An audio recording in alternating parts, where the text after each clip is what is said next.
La naturaleza humana entre la ternura y la violencia. Fabla salvaje.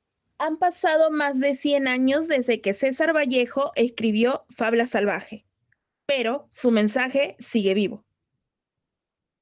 En aquella historia rural, el autor nos muestra cómo lo más puro del ser humano puede transformarse en violencia cuando el entorno lo corrompe. Hoy, esa realidad no está solo en el campo, está en nuestras calles, en las redes sociales y en nuestra manera de convivir. Fabla salvaje narra la historia de Balta y Adelaida, dos jóvenes campesinos atrapados entre la inocencia y la violencia. Vallejo utiliza esta historia para reflejar la dureza de la vida rural, la desigualdad social y la forma en que la violencia se transmite de generación en generación. Era una época de pobreza, machismo y represión, pero ¿ha cambiado eso del todo hoy? Vallejo nos muestra que la violencia no solo es un acto físico, sino una herida que nace de la injusticia y el abandono. Hoy, esa misma herida se ve en la violencia familiar, el bullying o el maltrato a la naturaleza. En Fabla Salvaje, el amor y la violencia se mezclan. Balta actúa desde sus impulsos, dominado por los celos y la rabia. Esa parte salvaje, Vallejo la ve como algo que todos llevamos dentro. Hoy vemos esa misma fuerza en nuestra sociedad. Cuando alguien insulta por internet, cuando se reacciona con odio ante una opinión diferente o cuando la frustración se convierte en agresión. Esa es la parte salvaje de la que hablaba Vallejo. Sí, la violencia sigue siendo parte del ser humano, solo que ahora se expresa de nuevas formas, con palabras, con mensajes, con indiferencia. Hoy vivimos en una sociedad llena de avances tecnológicos, pero seguimos enfrentando las mismas pasiones y conflictos. El machismo, la violencia de género, el racismo, el acoso escolar, la soledad digital, todo eso nos recuerda que lo salvaje sigue dentro de nosotros. Ejemplos concretos. Casos de violencia familiar que aparecen en noticieros cada semana. Jóvenes que sufren ciberacoso por ser diferentes. Personas que reaccionan con odio en redes sociales sin pensar en el daño emocional. Destrucción del medio ambiente por ambición humana. Vallejo comprendía algo profundo. No basta con cambiar las leyes o los escenarios. Debemos transformar el corazón humano. Mientras no aprendamos empatía y respeto, seguiremos viviendo esa fabla salvaje en nuestra propia sociedad. Fabla salvaje no es solo un relato del campo peruano, es un espejo de lo que somos. Cada día elegimos entre la ternura y la violencia, entre la comprensión y la ira. Y en esa elección se juega nuestro futuro. Porque lo salvaje no está en los bosques, sino en el corazón humano. Solo educando con empatía y amor podremos cambiar esa historia. Como dijo César Vallejo, hay hermanos, muchísimo que hacer. Mi nombre es Pavel Ugarte Céspedes, soy escritor y antropólogo y a su vez también me desempeño como presidente de la Cámara del Libro y la Lectura del Cusco. Yo creo que lo salvaje es justamente esa también nuestra condición humana, ¿no? Tenemos que recordar que somos homínidos. Hemos creado la figura del medio ambiente como si fuese una barrera, cuando nosotros somos parte de la naturaleza, ¿no? La naturaleza no nos pertenece, nosotros le pertenecemos a un ecosistema mucho más grande, y eso la cultura andina lo tenía bastante claro. Por eso esta adoración, ¿no?, a la Madre Tierra, esta veneración también del Hatunmayu, que es el río celestial donde está la Vía Láctea. Creo que en la medida en la cual nosotros encontremos que esa nuestra genuina condición salvaje, ¿no?, como también lo quiere hacer notar Vallejo, está prácticamente enraizada en la naturaleza, y creo que todos nosotros, los andinos al menos, debemos entender lo salvaje no como algo, digamos, incivilizado, sino como algo agreste, algo natural, ¿no? Y ahí están los nombres. Por ejemplo, uno de los grandes nevados que tenemos en el sur andino es el Salcantay, ¿no? y justamente su nombre quechua alude a lo salvaje, ¿no? A lo imponente, a también yo creo hay que decirlo, este culto a los elementos de la naturaleza, ¿no? Y creo que eso nos hace también salvajes, pero son al mismo tiempo sofisticados, y creo que es lo que César Vallejo trata de retratar en Fabla Salvaje, ¿no?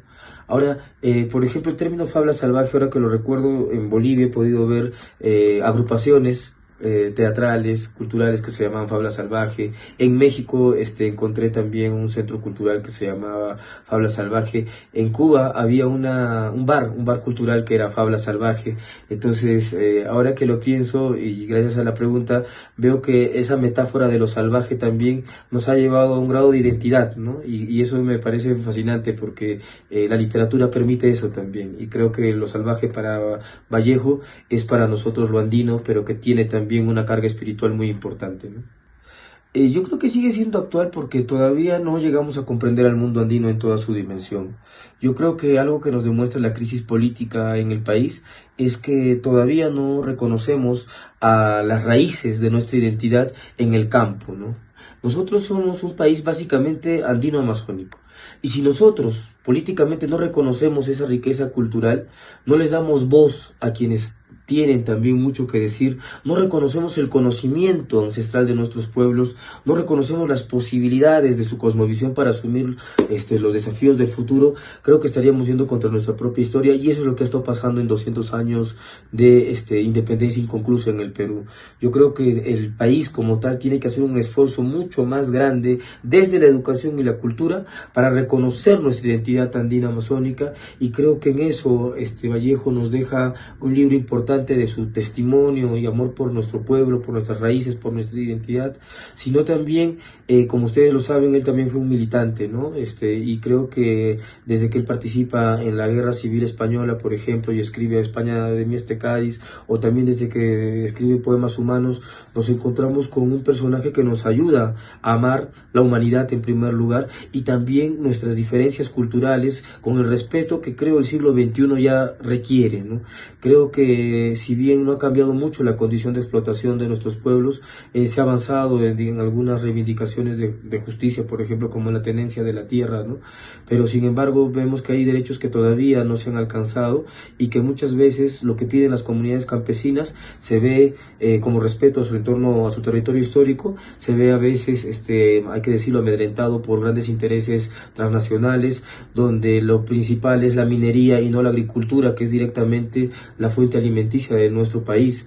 Entonces las fuentes de agua también se ven agredidas, y justamente porque no hay un entendimiento de nuestras comunidades. Yo creo que es momento, no solamente a la luz de la literatura, de valiosos personajes como nuestro César Vallejo, sino también a la luz de los hechos que vivimos en los últimos años, ¿no? Se pide la participación directa de nuestras comunidades en las decisiones políticas del país, y creo que en ese proceso todos tenemos que sumarnos para poder, vuelvo a decirlo, desde la educación y la cultura, renovar este país con una mirada más inclusiva.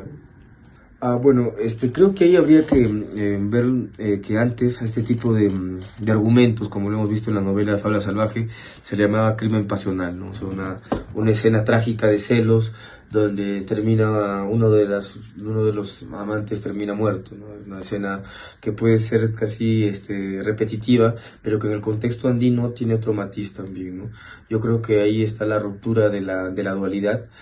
Creo que ahí está la ruptura del yanantin, del complemento entre hombre y mujer, y creo que en los últimos años, desafortunadamente, en especial hay que decirlo desde el Cusco, también se han incrementado los feminicidios, se han incrementado los crímenes pasionales, los suicidios, y bueno, eso es una muestra también de que nos estamos deshumanizando, ¿no?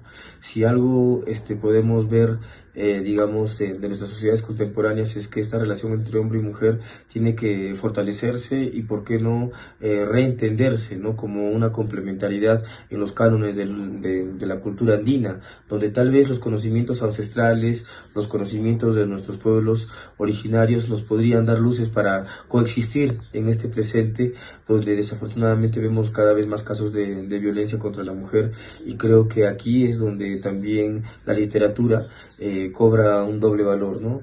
Nos indica un momento también, digamos, trágico, a través de la novela, un momento, digamos, álgido, terrible, pero también nos puede ayudar a pensar que en el futuro libros de esta naturaleza ayudarían a poder evitar esas tragedias, ver el amor como un grado de felicidad, como un grado de complemento y más como un grado de tragedia, ¿no?